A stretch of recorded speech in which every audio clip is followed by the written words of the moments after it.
हरे कृष्णा।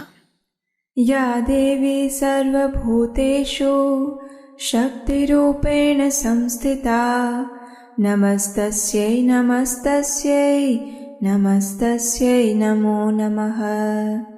परम भगवान की बहिरंगा शक्ति जब इस भौतिक जगत में दुष्टों का संहार करने के लिए प्रकट होती है, वही है दुर्गा देवी। उनके इस धरातल पर विविध रूपों में प्राकट्य को हम नवरात्रि के रूप में मनाते हैं। वर्ष में 4 बार आती है नवरात्रि, चैत्र, आषाढ़, अश्विन और माघ मास में। इन सभी चारों नवरात्रि में चैत्र और अश्विन मास में आने वाली शारदीय नवरात्रि को हम मुख्य रूप से मनाते हैं। नवरात्रि के इन 9 दिनों में भक्तगण दुर्गा देवी के विविध स्वरूपों की पूजा आराधना करते हैं, जैसे कि शैलपुत्री, ब्रह्मचारिणी, चंद्रघंटा, कुष्मांडा, स्कंद माता, कात्यायनी, कालरात्रि, महागौरी और सिद्धिदात्री।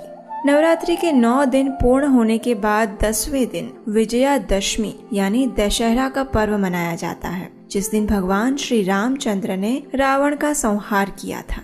स्कंद पुराण में भगवान श्री हरि स्वयं कहते हैं कि गौरी, काली, उमा, दुर्गा, भद्रा, कांति, सरस्वती, मंगला, विजया, लक्ष्मी, शिवा और नारायणी के रूप में इस देवी का पूजन करने वाले अधिकृत मनुष्य का अपने प्रिय जनों से वियोग नहीं होता। दुर्गा देवी के 18 हाथ हैं। उन सभी में खेटक, घंटा, दर्पण, तर्जनी मुद्रा, धनुष, ध्वज, डमरू, परशु, पाश, शक्ति, मुद्गर, शूल, कपाल, शरक, अंकुश, वज्र, चक्र और शलाका सुशोभित रहते हैं।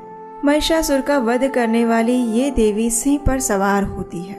चलिए अब हम इस नवरात्रि के पावन अवसर पर एक पौराणिक कथा का श्रवण करते हैं। एक समय महिषासुर नाम का दैत्य त्रिभुवन पर विजय प्राप्त करने की इच्छा से शिवजी की घोर तपस्या कर रहा था। उसकी इस तपस्या से प्रसन्न होकर शिवजी प्रकट हुए। उन्होंने उस असुर से वरदान मांगने के लिए कहा और उस असुर ने ये वरदान मांगा कि उसकी मृत्यु किसी भी देवता और पुरुष के हाथों से ना हो। शायद उसने सोचा होगा कि उसके लिए भय का कारण सिर्फ पुरुष और देवता ही बन सकते हैं, और यहीं पर उसने एक भूल कर दी।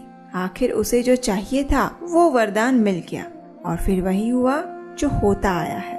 जब किसी भी जीव को सत्ता और शक्ति मिल जाती है तो बहुत कम लोग उसका सदुपयोग कर पाते हैं, और असुरी मनोवृत्ति के कारण अधिकतर जीव उसका दुरुपयोग ही करते हैं।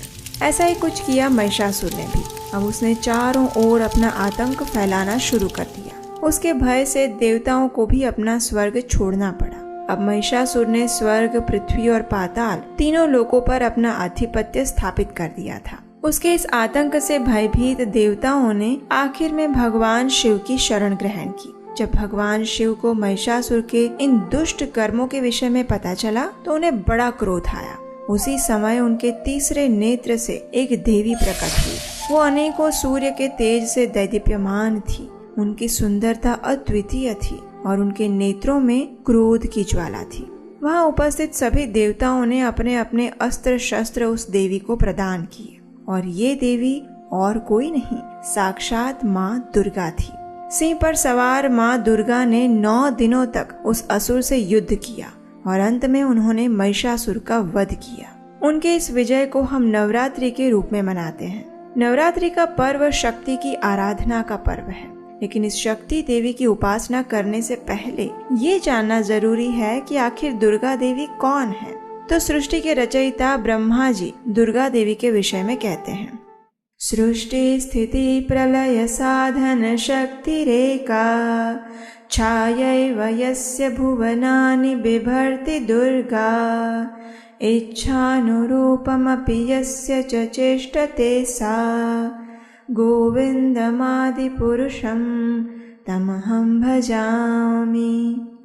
अर्थात भगवान की चित्त शक्ति की छाया रूपी शक्ति इस भौतिक संसार का सर्जन, पालन और संहार करती है। इसी माया शक्ति को दुर्गा देवी कहा जाता है। ये देवी जिनकी इच्छा अनुसार सारे कार्य करती हैं, ऐसे आदि पुरुष गोविंद को मैं प्रणाम करता हूँ। दुर्गा देवी यानी भगवान की बहिरंगा शक्ति। आध्यात्मिक जगत में भगवान की मुख्य 3 शक्तियाँ हैं, संविद, संधिनी और आह्लादिनी शक्ति। संविद शक्ति आध्यात्मिक जगत में वहाँ के वासियों को भगवान के साथ अपना संबंध क्या है उसका ज्ञान करवाती है। संधिनी शक्ति आध्यात्मिक जगत को वैविध्यपूर्ण बनाती है, जिससे कि भगवान अपने दिव्य लीलाओं के द्वारा अपने भक्तों को आनंद प्रदान कर सके। और आह्लादिनी शक्ति भगवान को असीमित सर्वोच्च आनंद प्रदान करती है।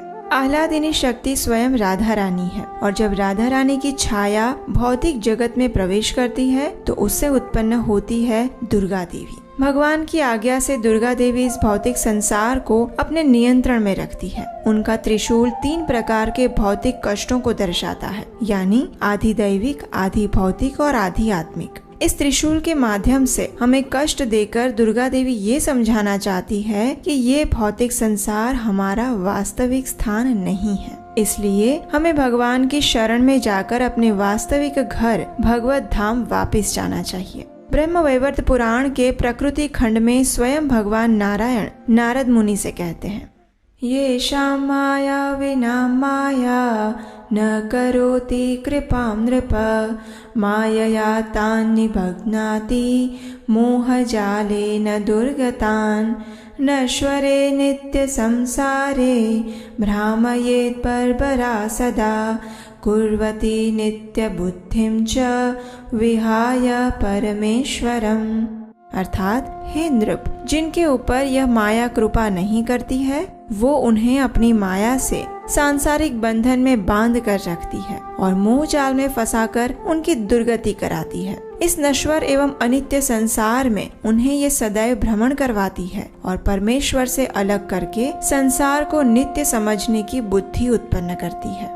अब देखिए, कुछ जीवात्माएं ऐसी भी होती है जो इस भौतिक संसार में इतने कष्ट भोगने के बाद भी इंद्रिय सुख भोगना चाहती है और अपनी स्वतंत्र इच्छा का दुरुपयोग करना चाहती है। ऐसे जीवों के लिए दुर्गा देवी ऐसे अवसर उत्पन्न करती है जिससे वे सदैव इस भौतिक संसार में ही रह सके और जन्म मृत्यु जरा व्याधि के चक्र में फंसकर कष्टमय जीवन व्यतीत करते रहें। जब तक हमारे अंदर काम, क्रोध, लोभ, मोह, मद और मत्सर रूपी अशुद्धियाँ पड़ी हुई है, तब तक हम इस भौतिक संसार से मुक्त नहीं हो सकते। और इन्हीं अशुद्धियों से हमें शुद्ध करने के लिए दुर्गा देवी भौतिक कष्ट देती है और कई बार कुछ क्षणिक सुख प्रदान करके हमारी भक्ति की परीक्षा भी लेती है।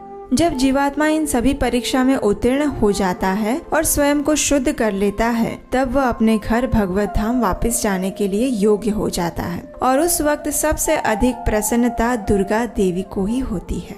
तो इसलिए इस नवरात्रि के पर्व पर अगर आप दुर्गा माता की पूजा करने वाले हैं तो उनके विषय में सही ज्ञान समझने के बाद करिएगा, क्योंकि भगवान श्री रामचंद्र ने भी रावण के साथ युद्ध करने से पूर्व दुर्गा देवी की पूजा की थी और भगवान श्री कृष्ण ने भी महाभारत के युद्ध से पहले अर्जुन को दुर्गा देवी की पूजा करने की सलाह दी थी। लेकिन इन दोनों कार्यों के पीछे का उद्देश्य एक ही था, भौतिक अवरोधों से मुक्त होना और वास्तविक परम उच्च आध्यात्मिक गति प्राप्त करना। इसलिए इस नवरात्रि पर जब आप दुर्गा देवी की पूजा अर्चना करें तो उनसे ये भी प्रार्थना करिएगा कि वे आपको अपनी सही वाली कृपा दें, यानी परम भगवान श्री कृष्ण की भक्ति, जिससे कि आप इस दुर्ग के समान भौतिक संसार से मुक्त हो सकें और हमेशा के लिए अपने वास्तविक घर वापस जा सकें। यही है दुर्गा देवी का असली आशीर्वाद हम सब के लिए।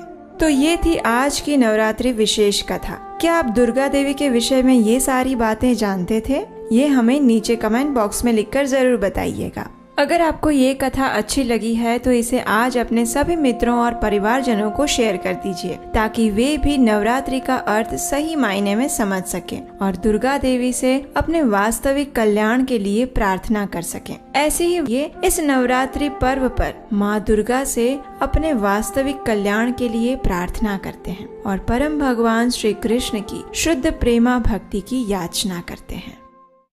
अयि गिरिनन्दिनि नन्दित मेदिनि विश्वविनोदिनि नन्दिनुते, गिरिवर विन्ध्य शिरोधिनि वासिनि विष्णुविलासिनि जिष्णुनुते, भगवति हेशिति कण्ठ कुटुम्बिनि भूरि कुटुम्बिनि भूरि कृते, जय जय हे महिषासुरमर्दिनि रम्यकपर्दिनि शैलसुते, सुरवरवर्षिणि दुर्धरधर्षिणि दुर्मुखमर्षिणि हर्षरते, त्रिभुवन पोषिणि शंकर तोषिणि किल्बिषमोषिणि घोषरते धनुजनिरोषिणि दितिसुतरोषिणि दुर्मदशोषिणि सिन्धुसुते जय जय हे महिषासुरमर्दिनि रम्यकपर्दिनि शैलसुते।